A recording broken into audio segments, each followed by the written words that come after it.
Mga bulaklak ng kaarawan mula kay Engin Acurek hanggang sa katumbas ng Tuba Buyak Usten. Si Tugba Buyak Usten, na bumalik sa set pagkatapos ng mahabang pahinga, ay naging 37 noong 14 ng Agosto, ang punto kung saan ang sikat na aktor, na nagbahagi ng isang post para sa kanyang kaarawan, ay ipinadala sa kanya ng kanyang asawang si Engin Acurek, ang bulaklak na kanyang ibinahagi kay Tugba Buyak Usten, na ikinasal sa parehong aktor na si Engin Acurek noong 2016, ay nagbahagi ng kanyang kaligayahan sa kanya. Mga tagahanga si Tugba Buyak Usten, na matagal nang wala sa mga screen at nag-aalaga sa kanyang mga anak na babae, ang lahat sa pelikulang Merker. Ang sikat na aktor ay naging 37.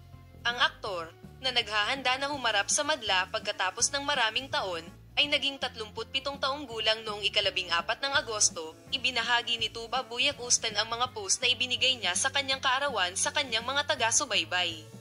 Sa mga larawang ibinahagi ng Grandmaster, mayroon ding mga bulaklak mula sa kanyang asawang si Engin Acurek. Ang aking mahal na asawa, ang tala ni Engin Acurek sa kanyang asawa, mahal na mahal kita, mahal kong asawa, nakatawag pansin.